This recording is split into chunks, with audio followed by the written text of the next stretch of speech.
Thank you, Swamiji. Thank you. And also, one of the enlightened disciple of Osho, Sw Yoga Chinmaya. And I also want to remember him because he also passed 2 years ago in 2019. And you have been very intimate and close with him for almost 30 years or more than 30 years. About 35, yeah. 35. And one of the things that many people don't know about Chinmaya is a lot of the Osho's discourse. He have helped translate it from Sanskrit to the normal Hindi language, so Osho can give the discourse. And he has been one of the person that has deeply impacted and blessed Nepal as well. He was the person who was in Osho Tirth commune. Can you share your relation and experience with Swami Yoga Chinmaya, what kind of person he was, and about his last day where he went pretty much silent and in very small group or circle with his closest. Wow. This is Chinmaya-ji. In 1986, Osho was in Kathmandu. I was living with Swami Atmatirth Bharti. And he said, "You've got to meet Chinmaya." And I said, yeah. So I went to have lunch with Chinmaya at the Salty Oberoi. And he said to me after about 10 minutes, "Bodhicitta, I can offer you intimacy." And I experienced with him Osho's energy. I fell madly in love with the guy. I went back and I told Ma Carolyn, who I've been with for 38 years, tear up our tickets to America.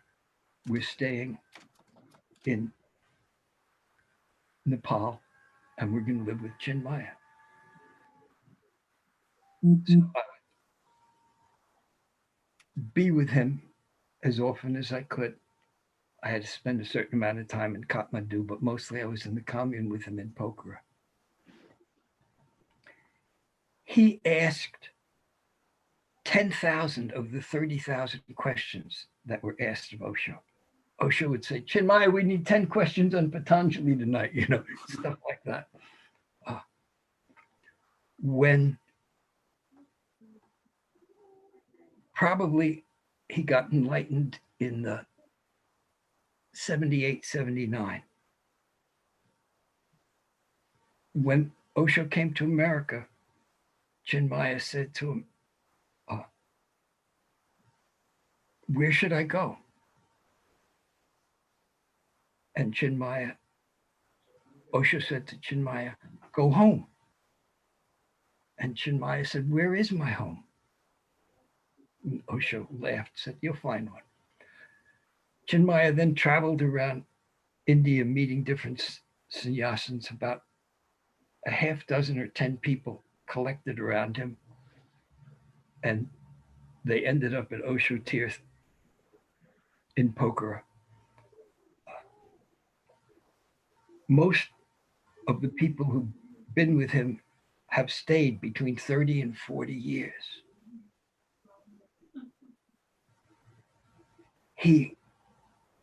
Here's a guy who was the most intellectual pundit in Pune 1, who asked more questions, did more talking. His main method with us for the 30 years we lived together was to sit quietly together. We would eat lunch together and dinner together every day and then sit. So we sat in satsang in his intimate presence at least 4 hours a day. Occasionally he'd take yatras, journeys with us, pack us all in a bus or a car, and off we'd go. The longest ones would be like we had a month of traveling in Tibet, or 2 months of going around Himachal Pradesh, where we visited Dharamsala and we met Papaji. I remember him and Papaji getting together in Manali. I mean, going on yatras with him was just so incredible. You had to be there. He would do things like after traveling a whole day, we'd pull into a guest house at 9 o'clock exhausted. He'd look around, he'd say, the beds are not right here. Is there another guest house? And off we'd pack everything back up and go off someplace else. He was incredibly spontaneous. He would have individual meetings with people. Depending on what each of us needed, that's what we'd get. One time I asked him, about 10 years ago, Swamiji, when you're with me, how much is you and how much is Osho? And he said, Bodhicitta, there's nobody here. It's all Osho.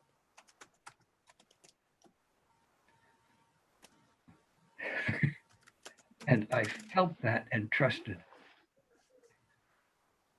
One of the things I remember about him in terms of our ordinary programming and attachment, he was one of 6 children and his mother was dying. And she'd send him letters, please come visit me. And he'd keep these letters on his bedside. And he said, nothing moved me to go. I'm with her already and she doesn't know it. He was a man of incredible depth and silence. He didn't take sides in the crap that goes on politically between people at the resort and other sannyasins around the planet now. People would, like the resort sent Ma Sadhana to come and check him out and stay for a couple of weeks. Kirti came, Neelam came. Everybody came to him for advice, but he didn't take sides. He said about Sanyas that when you get to a certain point, you no longer need to be in the master's presence. You carry it with him. And I remember when I left in 2007 because Ma Carolyn developed cancer and I had to come back to America to get her treated. And he said, Bodhicitta, you will take the commune with you. You're at that point where there's no separation. And again in 2016, I was visiting him in Goa and the taxi was outside and I'm touching his feet and crying. And again, he touches my head and says, Bodhicitta, there's no separation. So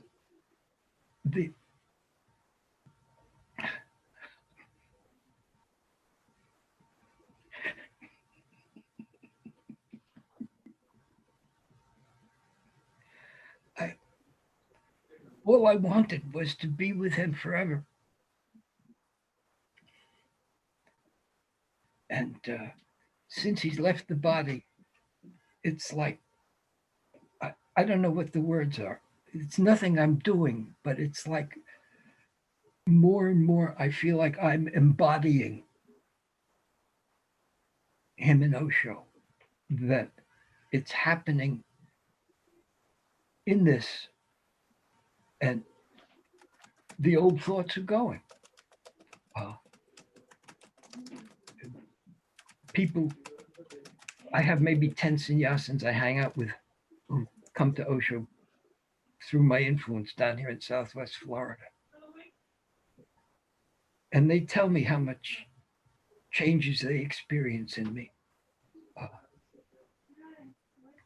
Whatever me is anymore. But Chinmaya was so clear to us about get your life in order to maximize your witnessing. It doesn't matter what you do, but he organized for us a very orderly stress-free lifestyle, but yet there was a lot of fun. People fell in love, did the nonsense with each other that we call ordinary life. He made it clear that any interpersonal conflicts that came up, uh, it's your own garbage. Go do more dynamic. Don't dump it on the other person or make a melodrama out of it. So it was really very peaceful for the 30 years I lived with him. When somebody wasn't surrendered enough, was still on an ego trip, he would somehow arrange a device where the person would leave. He never had to kick anybody out. But whether they're a Westerner or a Nepali or an Indian, like there was this guy Master who was a atomic engineer, and he was on a big spiritual guy trip, and he'd walk around the village going Hare Om Tat Sat to everybody, whether they were milking their cow or whatever. So Chinmaya sent him to Delhi to get the materials to build our new meditation house in Bageshwar. And somehow Master felt it was beneath him to have to do this kind of work. So he split and went to live with Brahmvedant in Gujarat, where he could, because Brahmvedant let people carry on with their trips more than Chinmaya did. But I saw this kind of thing with maybe a dozen people over the years. Many of the old sannyasins from Pune would come to visit Chinmaya, and they couldn't see him. They'd say, this place is too Indian. It's too devotional. I remember, or they'd come and sit with him and treat him like a friend. And he never called them out on it. He just, went through the drama, and we'd all watch it and laugh inside.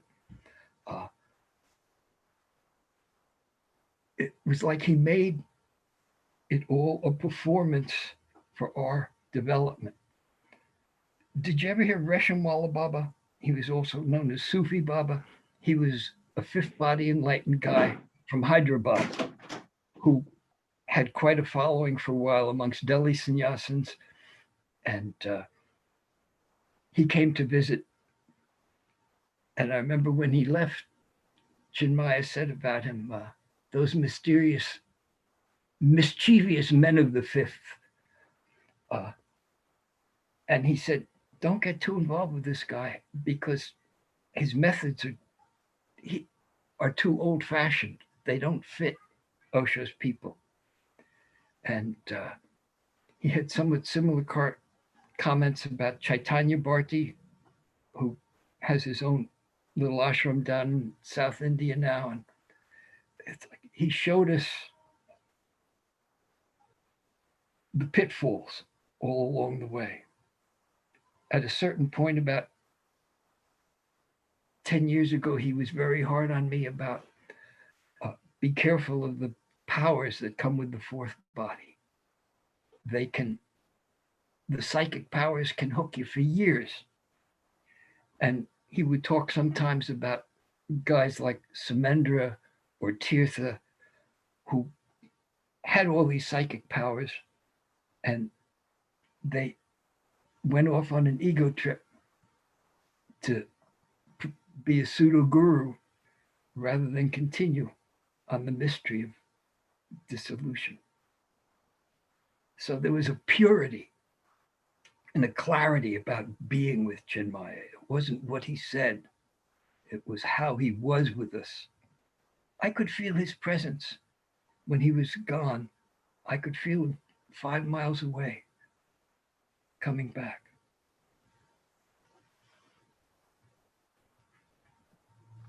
Thank you, Swamiji. That was so beautiful. I have not hear all this story and all this thing about Swami Chinmaya. Thanks for giving this opportunity. Now, my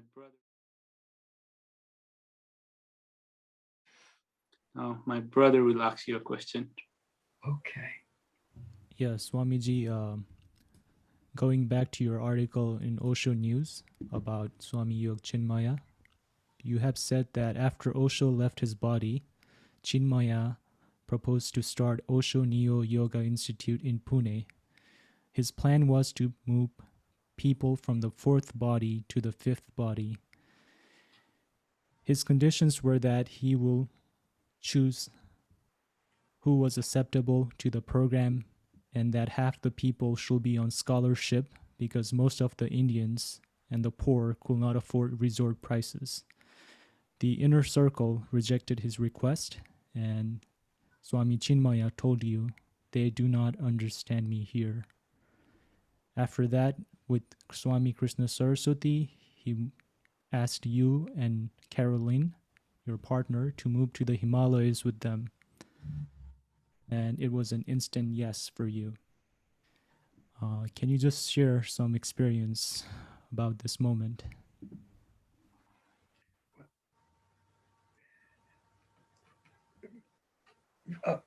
The first one was, I remember, it comes back like a little movie in my mind. We're walking on the back lane behind the ashram, and Chinmaya says to me, they don't understand me here, Bodhicitta. I mean, we'd gotten so far. Chris was going to be his administrator for the Easterners, and I was going to be his administrator for Westerners. And we'd even looked at apartments in Pune for the whole gang and stuff like that, you know. And there it was. So then there was a period of maybe a week or two after that. And then he and Chris showed up at the little house that Carolyn and I rented and said, would you come live with us in the Himalayas? And it was literally as though the voice was all around me. It was, yes, you know, no question, no thought. What more can I say about it? I still remember we packed all our stuff, got on the train, went to Agra, switched to Kathmandu, and the taxi from Kathmandu to Bageshwar. It's like, the wonder, the mystery of doing stuff like that. Going on little journeys to him to places like Munsiari, which is the most remote village you can drive to in Kumail. And wherever he went, people saw him who had any depth would touch his feet. He was a real thing, what to say.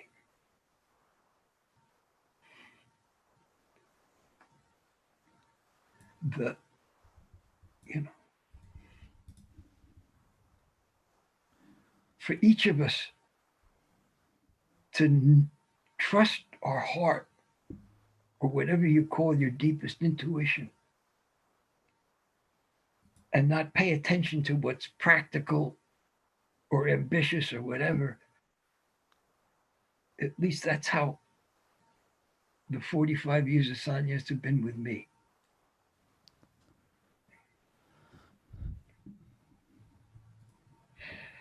And I don't know what's the right way today for you guys.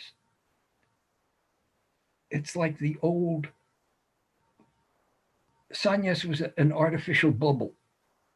We made a society where when you were in the society, whether it was in Pune or in Little Ashram in New York, or just there was a set of rules that applied for being in the bubble. The bubbles have pretty much disappeared. So how to be as genuine, as mysterious, as open to existence everywhere is Sanyas today to me.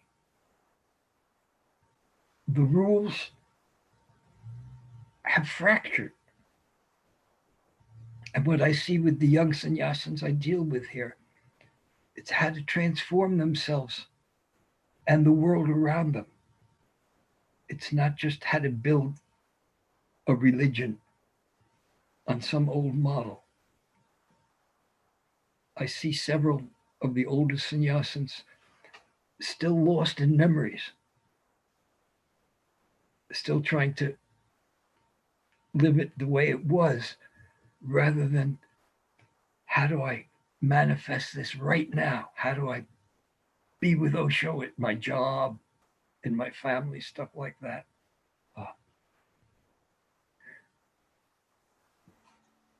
Chinmaya was great about that, because a lot of people would come from all over India, some from Japan, some from Europe. He had the keel, and listening to Osho's discourses was the main practice. We'd watch a video together, average every other night. If anybody wants, I have a collection of about 20 videos that Chinmaya selected from all thousands of Osho videos that he felt were most important for us. I have them on a Google Drive link. If they send a requisition to you, I'll email the Google Drive link to anybody who wants it. Thank you. It's about 60 gigabytes worth of Osho videos.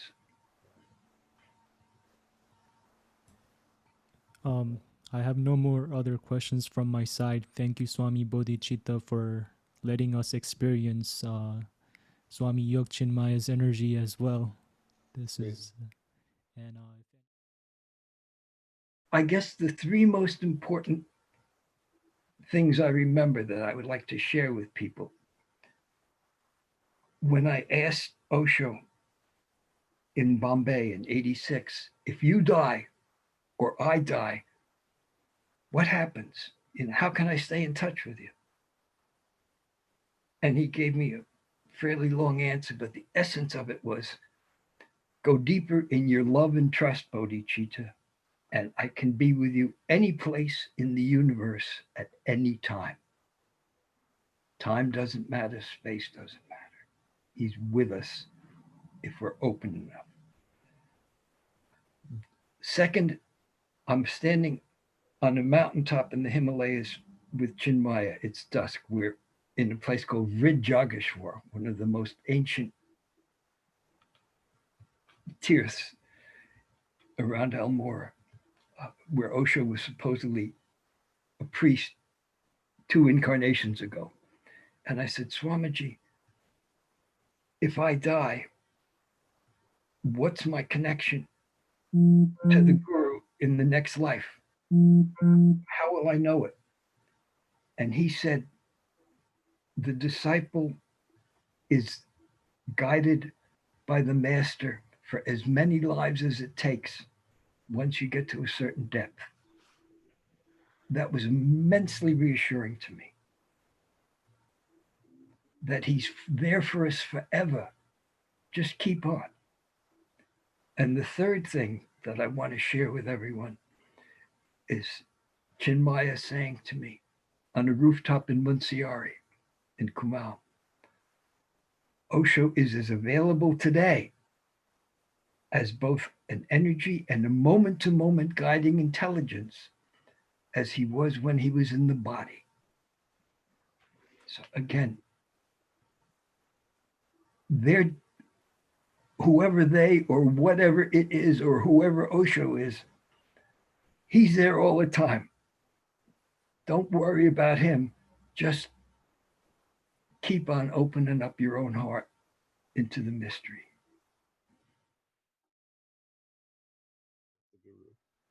In Golden Future, number 8, Osho says,